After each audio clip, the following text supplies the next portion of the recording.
Right. So I'm back on the farm, cutting the grass. Today is August 24th, year of our Lord 2024. We got a lot more apples this year than expected. There was a late frost in May, and my wife was really worried that we'd get almost no apples. Well, as usual, we have quite the crop. We've got more than we can use. I waited too late to shoot this video. Now I'm standing on top of the orchards.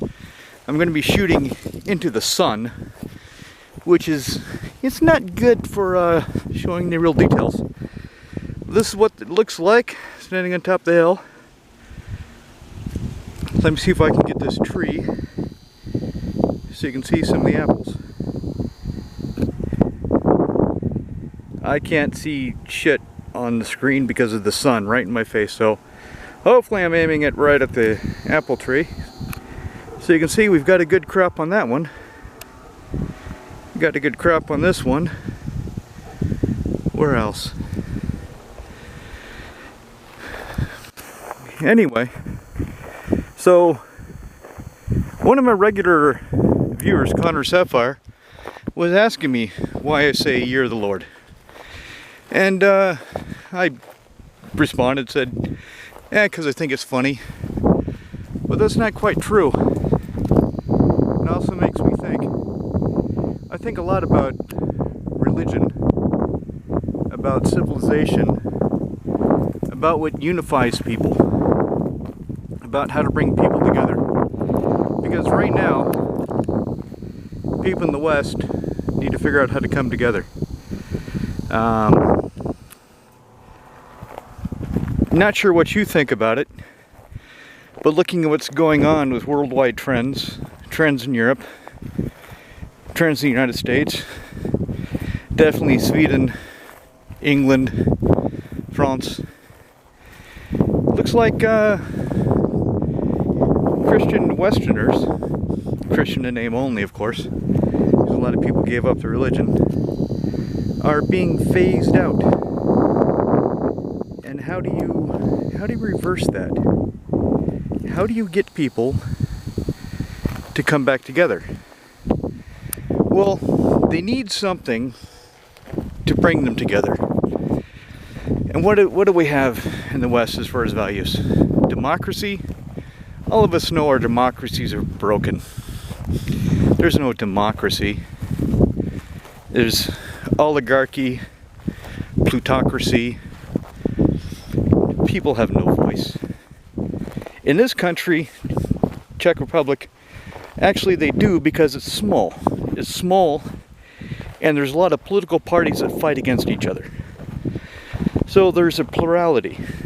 There's a tension, a conflict of ideas, conflict of which way people think the country should go.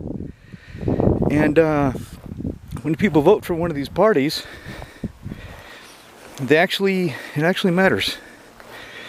In the US, England, France, unless you're voting in a local election, any national election, your vote doesn't matter. It's worthless, you're just wasting your time. Which is pretty depressing to think about. But anyway, democracy can't bring people together. Plus it doesn't cross national borders. Because the French flavor of democracy is not the same as the American flavor, English flavor, Swedish. All these countries have their own ways of enacting their democratic principles, of changing them, of living up to them. None of them really are. So, what is there to bring people in the West together? What can cross national borders, language barriers? And really it's religion. And for us, that's Christ, that's Christianity. I personally, I like sometimes I go to church, I take my family to church, and it feels good to sit in this old cathedral, because in Prague we go to this church that was built, I think, in the 12th century, and listen to the priest, watch the pageantry of the ceremony, listen to the words, and it's always the same. You always know what's going. There's a comfort in always knowing what's going to happen. The words of the sermon change every week, but the actual process of the Mass does not. Now, it's not like the Baptist churches that my family drugged me to when I was younger, and I really did not like those, really did not believe in it. Still don't really believe in it, but I see it as a useful, unifying process, a useful, unifying cultural artifact. Let's call it that. This is the pear tree. The sun's kind of bad on that one.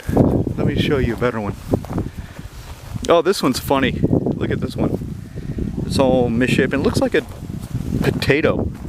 It looks like a potato in the tree. Oh, that's hilarious. This one too. Bit of focus. Zoom out a bit. Yeah, looks like tree potatoes. One potato, two potato, three potatoes, four. So, I've been thinking about this, and the only conclusion I can derive is that Westerners, even if they don't believe in it,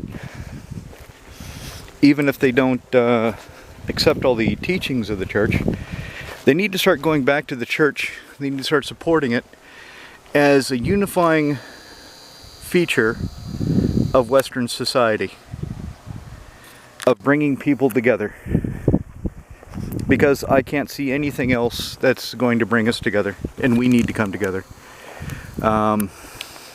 Western civilization, yes, a lot of evils have been committed in the name of Western civilization. A lot of evils today are still being committed by various bad actors, but overall, I don't think I'd want to live in a feudal society 1,000 years ago, before Western civilization really kicked off. I kind of like having a refrigerator, rather like having a flush toilet, running water, warm house. I love my car, and of course this game that brought us all together, Magic the Gathering. We wouldn't have that without printing, without electricity, without mathematics and the imagination required to develop it.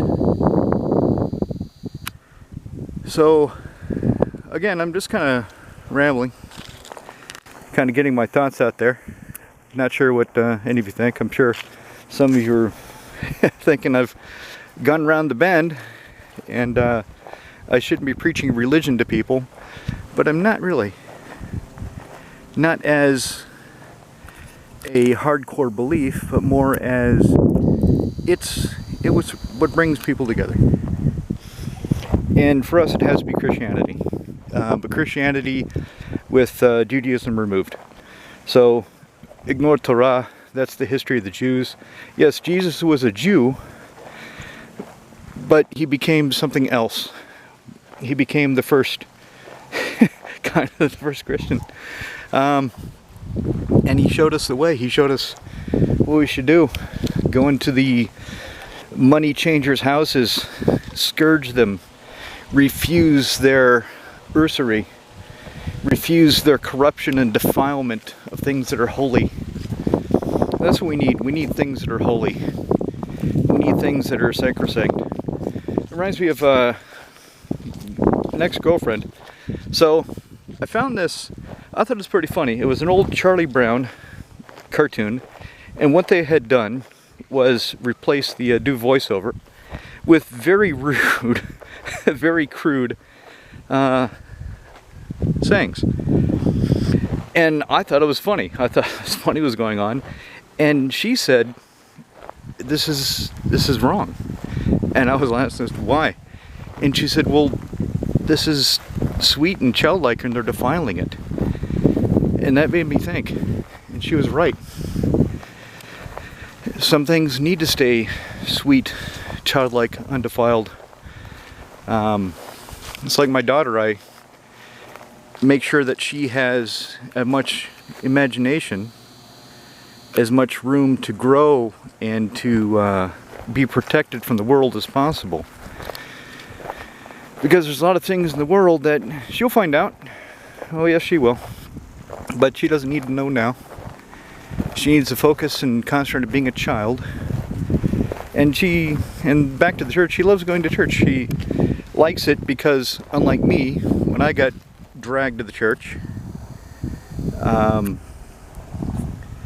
there were more children her age to play with. A lot of apples in that tree.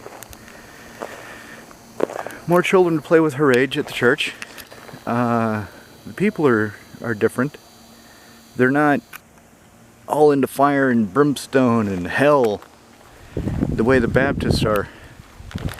But you don't need to tell children about that. They don't need to be filled with images of hell and brimstone. Teach them about Christ's love. Leave the depredations of the Catholic Church, their serious missteps over the years, and the things that they really fucked up, like hiding Children don't need to know that. But they need to know that there is a place they can go that's warm, inviting, comforting, with somebody to watch over them, somebody that cares, somebody that isn't profane and tied to the world. Yeah, there she is. That's my wife down there, raking up the stuff I've cut. But anyway, those are my thoughts. We need to, as Western societies, plural, we need to come together. We need to get back to it. So, I guess my recommendation is find a church you like, whatever flavor of church. Get involved.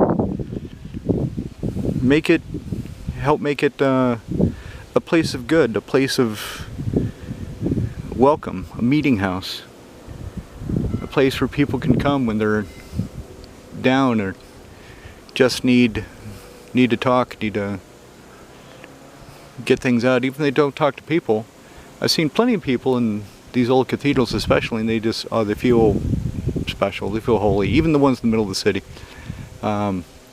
So, for example, Mont Saint-Michel, not Mont Saint-Michel, yeah, that was amazing. Oh, Jesus, that was amazing. I love that place. But Notre Dame de Paris, looking at it, the cathedral, it's impressive, very impressive. But when you're outside of it, it doesn't feel holy. It doesn't feel holy because it's on the same level as the ground. There's a dirt lot in front of it with all kinds of jugglers and street performers, tourists. But when you go in, and everybody has to be quiet and respectful. Men have to take off their hats. Women have to be dressed modestly. There are rules. There are guidelines. That was quite impressive.